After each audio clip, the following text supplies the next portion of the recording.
Hello everyone, स्वागत है आप सभी का आपके अपने YouTube channel the exam tutor में।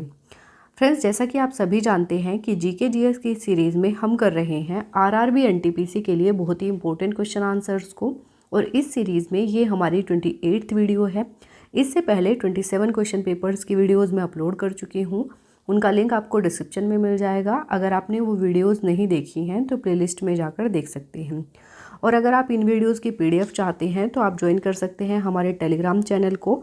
टेलीग्राम चैनल का नाम है द एग्ज़ाम ट्यूटर, और यहाँ से इस चैनल से आप इन सारी वीडियोज़ की पीडीएफ को अवेल कर सकते हैं। इन वीडियोज़ में आपको वही क्वेश्चंस मिलते हैं जो कि या तो प्रीवियस ईयर में एग्ज़ाम में पूछे जा चुके हैं या फिर जिनके पूछे जाने की पॉसिबिलिटीज़ काफ़ी ज़्यादा होती है। फ्रेंड्स, वैसे तो ये वीडियो जो है आरआरबी एनटीपीसी के एग्ज़ाम को ध्यान में रखते हुए बनाई गई है, लेकिन अगर आप किसी भी एग्ज़ाम की तैयारी करते हैं जिसमें जीएस पोर्शन एक इम्पोर्टेंट रोल प्ले करता है तो ये वीडियो आपके लिए काफ़ी हेल्पफुल रहने वाला है। तो वीडियो में एंड तक ज़रूर बने रहिएगा। तो चलिए बिना देरी करते हुए बढ़ते हैं अपने क्वेश्चन की ओर, जिसमें हमारा फर्स्ट क्वेश्चन है, what does GDP stands for. GDP का मतलब क्या है? तो देखिए फ्रेंड्स, जीडीपी का मतलब होता है gross domestic products. Gross domestic product मतलब होता है किसका? जीडीपी का। और जीडीपी होता क्या है? तो किसी भी फाइनेंशियल ईयर में किसी भी देश में बनी हुई वस्तुओं और सेवाओं का मूल्य जो है वो कहलाता है ग्रॉस डोमेस्टिक प्रोडक्ट। तो आंसर जो हो जाएगा हमारा इस क्वेश्चन का वो हो जाएगा ग्रॉस डोमेस्टिक प्रोडक्ट। नेक्स्ट देख लेते हैं। नेक्स्ट क्वेश्चन है हमारा, which is the largest organ of the human body. मानव शरीर का सबसे बड़ा अंग कौन सा है? तो देखिए फ्रेंड्स, मानव शरीर का सबसे बड़ा अंग होता है स्किन। स्किन जो है मानव शरीर का सबसे बड़ा अंग होता है।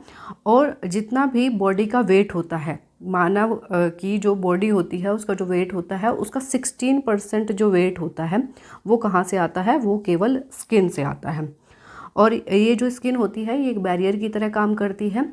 जो भी बैक्टीरिया होते हैं, वायरस होते हैं या फिर कोई भी हार्मफुल एजेंट्स होते हैं उनको बॉडी में एंटर करने से रोकता है क्या?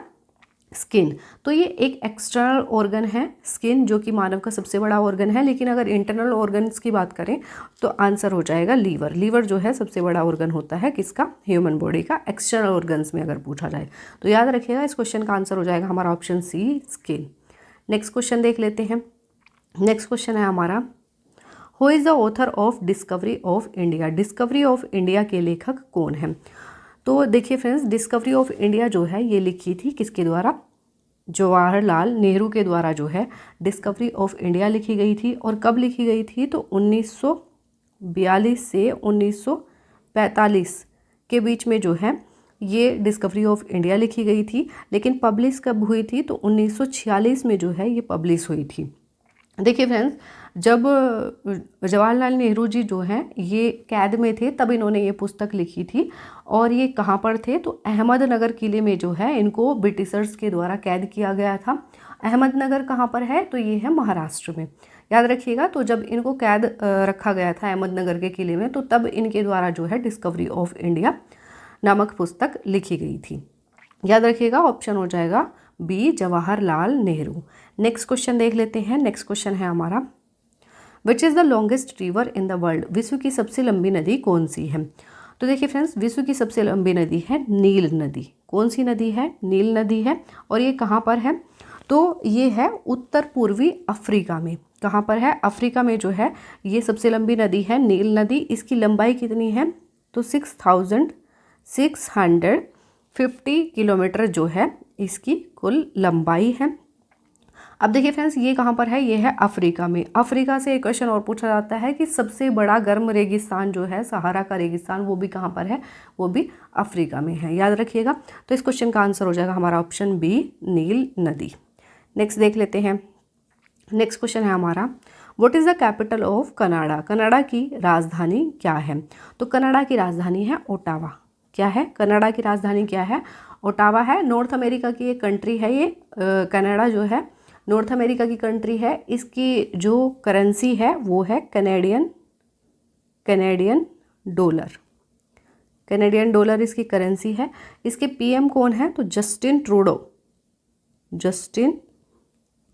ट्रूडो जो है इसके पीएम है। याद रखिएगा, आंसर हो जाएगा ऑप्शन बी, ओटावा। नेक्स्ट देख लेते हैं।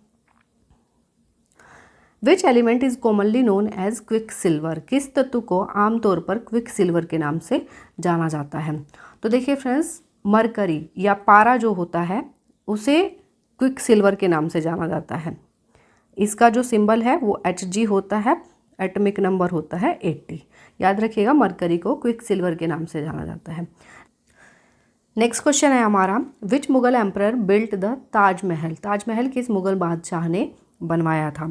तो देखिए फ्रेंड्स, इस क्वेश्चन का आंसर हम सभी जानते हैं कि ताजमहल को शाहजहां ने बनवाया था। 13वीं शताब्दी में जो है शाहजहां के द्वारा मुमताज महल की याद में जो है क्या बनवाया गया था, ताजमहल बनवाया गया था। और ताजमहल को डिज़ाइन किसने किया था, तो ताजमहल को डिज़ाइन किया था उस्ताद अहमद लाहौरी ने। किसने किया था, उस्ताद अहमद लाहौरी ने जो है ताजमहल को डिज़ाइन किया था। और शाहजहां जो है ये पाँचवें नंबर के जो हैं मुग़ल सम्राट थे। तो याद रखिएगा, शाहजहां ने बनवाया था ताजमहल को। नेक्स्ट देख लेते हैं। नेक्स्ट क्वेश्चन है हमारा, who was the first Indian to win a Nobel prize, Nobel पुरस्कार जीतने वाले पहले भारतीय कौन थे। तो देखिए फ्रेंड्स, नोबेल पुरस्कार जीतने वाले पहले भारतीय थे रविंद्रनाथ टैगोर। नोबेल पुरस्कार जीतने वाले ये पहले भारतीय ही नहीं, एशिया के भी प्रथम व्यक्ति थे। कौन, रविंद्रनाथ टैगोर। और इनको नोबेल पुरस्कार से कब सम्मानित किया गया था, तो 1913 में जो है इनको नोबेल पुरस्कार से नवाजा गया था। और इनकी एक कृति थी गीतांजलि, गीतांजलि के लिए जो है इनको 1913 में नोबेल पुरस्कार से सम्मानित किया गया था। आंसर हो जाएगा option B, Rabindranath Tagore. Next question देख लेते हैं। नेक्स्ट क्वेश्चन है हमारा, which planet is known as the red planet, किस ग्रह को लाल ग्रह के नाम से जाना जाता है। तो देखिए फ्रेंड्स, ये क्वेश्चन जो है ये कई बार रिपीट हो चुका है आरआरबी एनटीपीसी में। तो याद रखिएगा, इंपॉर्टेंट है। लाल ग्रह के नाम से जाना जाता है मार्स को, यानी कि मंगल ग्रह को जो है लाल ग्रह के नाम से या फिर रेड प्लैनेट के नाम से जाना जाता है। और ये सूर्य से 4th नंबर का प्लैनेट है, सूर्य से 4th नंबर का प्लैनेट है। और इस ग्रह पर जो है आयरन पाया जाता है, और इसी का ऑक्सीडेशन होता है। इसी के ऑक्सीडेशन के कारण जो है इसका ग्रह का रंग लाल दिखाई पड़ता है, इसीलिए इसको रेड प्लैनेट या लाल ग्रह के नाम से जाना जाता है। Option B will be the right answer, Mars planet.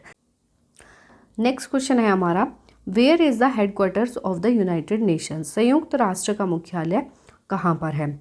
तो देखिए फ्रेंड्स, संयुक्त राष्ट्र का मुख्यालय है न्यूयॉर्क में। कहाँ पर है, न्यूयॉर्क में। देखिए फ्रेंड्स, ये जो यूनाइटेड नेशंस है ये किस में आता है, ये इंटरनेशनल ऑर्गेनाइजेशंस या अंतर्राष्ट्रीय संगठन में आता है। ये काफ़ी इंपॉर्टेंट है, एग्जाम के पॉइंट ऑफ व्यू से एग्जाम में पूछा जाता है। कोई भी इंटरनेशनल ऑर्गेनाइजेशन देकर के पूछा जाता है इसका हेडक्वार्टर कहाँ पर है, मेंबर कंट्रीज़ कितनी है, स्थापना कब हुई थी। तो ऐसे क्वेश्चंस एग्जाम में पूछे जाते हैं। मैंने इस पर एक सेपरेट वीडियो बनाया हुआ है, इंटरनेशनल ऑर्गेनाइजेशंस, उसमें आपको थ्योरी भी मिल जाएगी और जैसे क्वेश्चन प्रीवियस ईयर में आए हुए हैं उस तरीके के आपको क्वेश्चंस भी मिल जाएंगे। अगर आप सर्च करेंगे इंटरनेशनल ऑर्गेनाइजेशंस या अंतर्राष्ट्रीय संगठन बाय द एग्ज़ाम ट्यूटर, तो आपको वो वीडियो मिल जाएगी। तो आपको ये टॉपिक एग्ज़ाम में पढ़ करके जाना है। तो याद रखिएगा, यूनाइटेड नेशन का जो हेडक्वार्टर है ये कहाँ पर है, न्यूयॉर्क में है। इसकी स्थापना हुई थी 1945 में। सैन फ्रांसिस्को यानी कि कैलिफोर्निया में जो है इसकी स्थापना हुई थी। काम क्या होता है यूनाइटेड नेशन का, तो अंतर्राष्ट्रीय स्तर पर शांति और सुरक्षा को बनाए रखना जो है यूनाइटेड नेशन का काम होता है। तो याद रखिएगा, इस क्वेश्चन का आंसर हो जाएगा ऑप्शन बी, न्यूयॉर्क। नेक्स्ट देख लेते हैं। नेक्स्ट क्वेश्चन है, विच is the smallest state in India by area, क्षेत्रफल की दृष्टि से भारत का सबसे छोटा राज्य कौन सा है। तो क्षेत्रफल की दृष्टि से भारत का सबसे छोटा राज्य है गोवा। कौन सा राज्य है, गोवा जो है क्षेत्रफल की दृष्टि से भारत का सबसे छोटा राज्य है। सबसे बड़ा कौन सा है क्षेत्रफल की दृष्टि से, तो राजस्थान। राजस्थान जो है सबसे बड़ा राज्य है। आंसर हो जाएगा ऑप्शन ए। नेक्स्ट देख लेते हैं। नेक्स्ट है हमारा, who discovered the sea route to India, Bharat के लिए समुद्री मार्ग की खोज किसने की थी। तो भारत के लिए समुद्री मार्ग की खोज की थी वास्को डी गामा ने। वास्को डी गामा ने 1498 में जो है भारत के लिए समुद्री मार्ग की खोज की थी। आंसर हो जाएगा ऑप्शन बी। नेक्स्ट देख लेते हैं। नेक्स्ट क्वेश्चन है हमारा, which Indian state has the longest coastline, Bharat के किस राज्य की तटरेखा सबसे लंबी है। तो भारत के गुजरात राज्य की जो तटरेखा है वो सबसे लंबी है, 1600 किलोमीटर कितनी लंबी तटरेखा है गुजरात राज्य की? तो 1600 किलोमीटर की है, जो कि अरब सागर से घिरी हुई है। तो याद रखिएगा option C will be the right answer, Gujarat. Next देख लेते हैं। नेक्स्ट है who is known as the iron man of India. Bharat के लौह पुरुष के नाम से किसे जाना जाता है? भारत के लौह पुरुष के नाम से जाना जाता है सरदार वल्लभ भाई पटेल को। सरदार वल्लभ भाई पटेल को जो है लौह पुरुष के नाम से जाना जाता है। और इन्हें ये जो उपाधि दी थी, ये किसने दी थी? महात्मा गांधी ने। महात्मा गांधी ने जो है सरदार वल्लभ भाई पटेल को लौह पुरुष की उपाधि दी थी। और देखिए फ्रेंड्स, जो सरदार वल्लभ भाई पटेल थे, इन्हें भारत के बिस्मार्क के नाम से भी जाना जाता है, क्योंकि इन्होंने भारत को एकजुट करने में जो है अहम भूमिका निभाई थी। इसी वजह से इन्हें भारत के बिस्मार्क के नाम से भी जाना जाता है। क्वेश्चन पूछा जाता है एग्जाम में, तो याद रखिएगा। इस क्वेश्चन का आंसर हो जाता है ऑप्शन सी, सरदार वल्लभ भाई पटेल। नेक्स्ट देख लेते हैं। नेक्स्ट क्वेश्चन है हमारा, when is world environment day celebrated. विश्व पर्यावरण दिवस कब मनाया जाता है? तो विश्व पर्यावरण दिवस मनाया जाता है 5 जून को। 5 जून को जो है वर्ल्ड एनवायरनमेंट डे सेलिब्रेट किया जाता है। 22 अप्रैल को क्या मनाया जाता है? तो वर्ल्ड अर्थ डे मनाया जाता है 22 अप्रैल को। 31 मई को क्या मनाया जाता है? तो वर्ल्ड नो टोबैको डे जो है ये कब मनाया जाता है? ये मनाया जाता है 31 मई को। 10 दिसंबर को क्या मनाया जाता है? तो ह्यूमन राइट्स डे जो है ये मनाया जाता है 10 दिसंबर को। तो याद रखिएगा विश्व पर्यावरण दिवस मनाया जाता है 5 जून को। Option A will be the right answer. Next देख लेते हैं। नेक्स्ट क्वेश्चन है हमारा, what is the unit of electric current. विद्युत धारा की इकाई क्या होती है? तो देखिए फ्रेंड्स, विद्युत धारा की जो इकाई है वो होती है एम्पियर। क्या होती है? एम्पियर जो है इलेक्ट्रिक करंट की यूनिट होती है। वोल्ट किसकी यूनिट होती है? वोल्ट होती है एनर्जी की, वाट होती है पावर की, और ओम होती है रेजिस्टेंस की यूनिट। याद रखिएगा option C will be the right answer, ampere. Next question है हमारा, which Indian city is also known as the pink city. Bharat के किस शहर को गुलाबी शहर के नाम से भी जाना जाता है? तो देखिए फ्रेंड्स, पिंक सिटी के नाम से जाना जाता है जयपुर को। जयपुर है कहाँ पर? राजस्थान में। राजस्थान में जो है जयपुर को पिंक सिटी के नाम से जाना जाता है। जयपुर की स्थापना किसके द्वारा की गई थी? तो महाराजा जय सिंह के द्वारा जो है जयपुर की स्थापना की गई थी। और इन्हीं के पोते थे महाराजा सवाई प्रताप सिंह। इनके द्वारा जो है जयपुर में हवा महल का निर्माण किया गया था। तो याद रखिएगा इस क्वेश्चन का आंसर हो जाएगा ऑप्शन ए, जयपुर। नेक्स्ट देख लेते हैं। नेक्स्ट क्वेश्चन है हमारा, which country is known as the land of rising sun. उगते सूरज की भूमि के नाम से कौन सा देश जाना जाता है? तो उगते सूरज की भूमि के नाम से जाना जाता है जापान को। जापान को जो है उगते सूरज की भूमि कहा जाता है। देखिए फ्रेंड्स, जापानी जो लैंग्वेज होती है, जापानी लैंग्वेज में देश को निहोन या निप्पोन कहा जाता है। क्या कहा जाता है? निप्पोन कहा जाता है। और निप्पोन का मतलब क्या होता है? तो निप्पोन का मतलब होता है ओरिजिन ऑफ सन, या फिर सूर्य की उत्पत्ति, यानी कि जहाँ सूर्य का उदय होता है उसी देश को कहा जाता है निप्पोन। इसी कारण जो है जापान को उगते सूरज की भूमि कहा जाता है। जापानी जो फ्लैग होता है, नेशनल फ्लैग, उसे भी क्या कहा जाता है? The rising sun flag. क्या कहा जाता है? जो जापान का नेशनल फ्लैग है उसे द राइजिंग सन फ्लैग कहा जाता है। याद रखिएगा आंसर हो जाएगा ऑप्शन बी, जापान। नेक्स्ट देख लेते हैं। नेक्स्ट क्वेश्चन है हमारा, what is the full form of HTTP।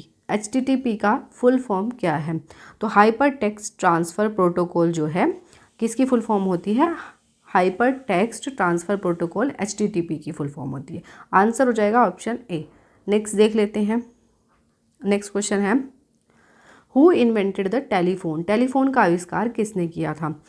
तो देखिए अलेक्जेंडर ग्राहम बेल ने जो है 1875 में टेलीफोन का इन्वेंशन किया था। तो आंसर हो जाएगा ऑप्शन ए। नेक्स्ट क्वेश्चन है हमारा, which Indian state is known as the spice garden of India. Bharat के किस राज्य को भारत का मसाला उद्यान कहा जाता है? तो देखिए केरला को जो है भारत का मसाला उद्यान या मसालों का बगीचा कहा जाता है, क्योंकि यहाँ की जो जलवायु और यहाँ की जो मिट्टी है ये मसालों के उत्पादन के लिए काफ़ी बेहतर है, इसीलिए यहाँ मसालों का उत्पादन काफ़ी अच्छी मात्रा में होता है। इसीलिए जो है भारत के केरल राज्य को मसालों का बगीचा कहा जाता है। ऑप्शन हो जाएगा ए। नेक्स्ट देख लेते हैं। नेक्स्ट क्वेश्चन है हमारा, in which year did India win its first cricket world cup? Bharat ने अपना पहला क्रिकेट विश्व कप किस वर्ष जीता था? तो भारत ने अपना पहला क्रिकेट विश्व कप जीता था 1983 में। 1983 में जो है कपिल देव की कप्तानी में भारत ने अपना पहला क्रिकेट विश्व कप जीता था। और इस मैच में फाइनल में किस देश को हराया था? तो वेस्ट इंडीज़ को जो है भारत के द्वारा हराया गया था, और जो क्रिकेट विश्व कप था उसको अपने नाम किया था। आंसर हो जाएगा ऑप्शन ए 1983। नेक्स्ट देख लेते हैं। नेक्स्ट क्वेश्चन है हमारा, what is the chemical symbol of gold? सोने का रासायनिक चिन्ह क्या है? तो देखिए फ्रेंड्स, सोने का या गोल्ड का जो केमिकल सिंबल है वो होता है AU, यानी कि ओरम इसको कहा जाता है। और इसका जो एटॉमिक नंबर होता है वो 79 होता है। इसको ऐसे लिखा जाता है 79 AU 196। 196 क्या है? इसका एटॉमिक वेट होता है। AG इसको कहा जाता है सिल्वर, यानी कि चांदी जो है, चांदी का जो सिंबल है वो होता है AG, और इसका जो एटॉमिक नंबर होता है वो होता है 47, और एटॉमिक वेट होता है 107। ये क्या है? ये है आयरन या फेरस इसको कहा जाता है। इसका जो एटॉमिक नंबर होता है 26 होता है, और एटॉमिक वेट होता है 55।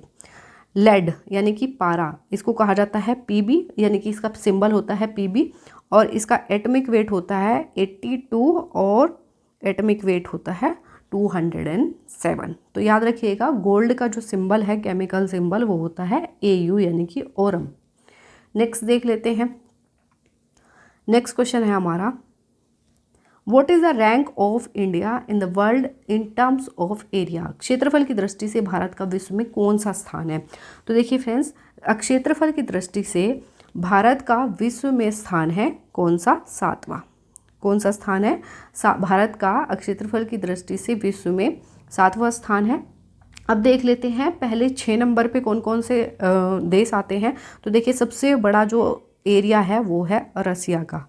उसके बाद नंबर आता है कनाडा का, उसके बाद USA, उसके बाद चाइना, और उसके बाद आता है ब्राज़ील, फिर ऑस्ट्रेलिया, और उसके बाद आता है अपना प्यारा भारत 7वें नंबर पर। तो याद रखिएगा, ये जो कंट्रीज़ हैं इनका जो सीक्वेंस है ये आपको पता होना चाहिए। कोई भी क्षेत्रफल की दृष्टि से विश्व में दूसरा स्थान किसका है, तीसरा स्थान किसका है, इस तरह से क्वेश्चन बन जाते हैं एग्जाम में। तो याद रखिएगा, भारत का स्थान है 7वां स्थान। नेक्स्ट क्वेश्चन है हमारा, who wrote the book wings of fire? Wings of fire पुस्तक किसने लिखी है? तो देखिए फ्रेंड्स, विंग्स ऑफ फायर जो पुस्तक है ये डॉक्टर APJ अब्दुल कलाम की एक ऑटोबायोग्राफी है, और इसके लेखक भी कौन है? APJ अब्दुल कलाम है। कब पुस्तक लिखी गई है ये? तो 1999 में जो है ये पुस्तक लिखी गई है। आंसर हो जाएगा option A APJ Abdul Kalam. अब देखिए फ्रेंड्स, APJ अब्दुल कलाम को जो है मिसाइल मैन ऑफ इंडिया के नाम से भी जाना जाता है। एग्जाम में क्वेश्चन पूछा जाता है कि मिसाइल मैन ऑफ इंडिया के नाम से किसे जाना जाता है? आंसर हो जाएगा APJ अब्दुल कलाम। APJ अब्दुल कलाम जो है ये भारत के राष्ट्रपति भी रह चुके हैं। 2002 से 2007 तक जो है इन्होंने भारत के राष्ट्रपति के रूप में काम किया है। इनका जन्म हुआ था 15 अक्टूबर 1931 में रामेश्वरम में। रामेश्वरम कहाँ पर है? तमिलनाडु में रामेश्वरम में जो है इनका जन्म हुआ था। और इनकी जो बर्थडे डेट है यानी कि 15 अक्टूबर है, इसको नेशनल इनोवेशन डे के रूप में सेलिब्रेट किया जाता है। याद रखिएगा, 15 अक्टूबर को मनाया जाता है नेशनल इनोवेशन डे। और देखिए फ्रेंड्स, और भी क्वेश्चन बनते हैं डॉक्टर APJ अब्दुल कलाम से रिलेटेड। इन्हें 1990 में पद्म विभूषण से सम्मानित किया गया है, और 1997 में 1997 में जो है भारत रत्न से सम्मानित किया गया। तो याद रखिएगा इस क्वेश्चन का आंसर हो जाएगा हमारा option A, APJ Abdul Kalam. Wings of fire किसकी पुस्तक है? ये है डॉक्टर APJ अब्दुल कलाम की। सो फ्रेंड्स, ये हमारे 25 क्वेश्चंस यहीं कंप्लीट होते हैं। आई होप ये वीडियो आपको पसंद आई होगी, और ये वीडियो आपको अच्छी लगती है, हेल्पफुल लगती है तो वीडियो को लाइक और चैनल को सब्सक्राइब जरूर कर दीजिएगा। मिलेंगे नेक्स्ट वीडियो में नए क्वेश्चंस के साथ। तब तक के लिए wish you all the best, take care and thank you.